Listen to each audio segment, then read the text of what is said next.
But I'm gonna move to probably the most interesting spam spot of this whole map that has the most actual spam usage, which is the white halls.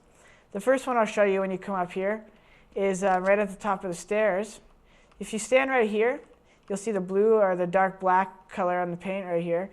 You line that up with this pillar on this step, so those two things touch, and then you shoot at the corner of the wall. This is a really useful spam, and we use this in our team for strategy sometimes. And this is right where the guy comes up the ladder train outside. It actually dinks him right when he gets to the top of the ladder. So I know Danny has done this in the past, and he has had great success. And we've practiced many times, so it's a very good thing to get down. It's right here is where it's going to hit. So that's a really good spam to know. And all these, like I said, are meant for early round harassing. And this could really give you advantage and help you expose them, especially if your teammates, while you're shooting this, are making their way up white walls. They're going to start hearing those hits like, oh, you dinked him, you dinked him. And that's where the next spams will come into play. I'm going to run right here.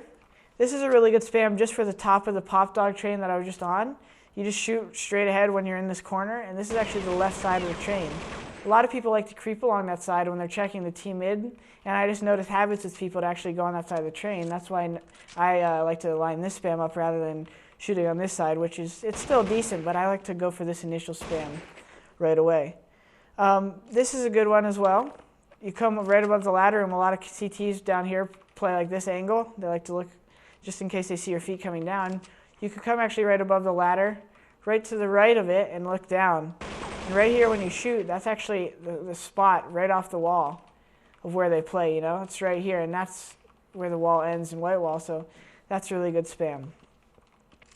I'm going to move down to the brown hall spams. Well, like I said, guys, all these spams are really prior to doing a strategy, and you got to be careful when you do your white hall spams, because if you only do them with maybe a strategy when you go inner, the guys outside are going to be like, hey, they're spamming again. The last time they went inner. So your team's going to be ready. They might be ready for it. But if you maybe just did a spam, you didn't go inner one time, you did another time, next time you did an alley fake, you could find a way to incorporate those timed spams, but not always do the same end strategy. So I can move down into the brown hall. And this is just a good thing to know. It's not really a big spam spot, but it's just on this corner here. Some people might not know you could shoot the guy running to about where this box is. If he's running away, maybe he was spotted, you could actually try to tap and lead the shot a little bit. Next spot, I'm going to restart actually so I have some ammo, just so I could tap and show you guys how I want to line this up. There's two more brown halls that are very useful, and these are the final ones I use probably the most out of any spam on train actually, is right here on this big brown like bulge in the wall. I don't even know what to call this big brown mark. This is the right side of the train. So if you shoot a little to the left of it, right at this level, it's about half the size of that box, this level right here, you actually shoot the common spot people play on top of this train.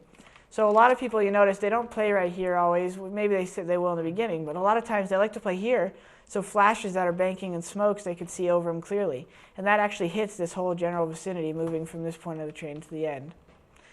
And the last spam, which is not as useful always, but it can be, like I said, if you're in dire situations and you have no chance of peeking, is when the bomb is actually planted, an after plant spam.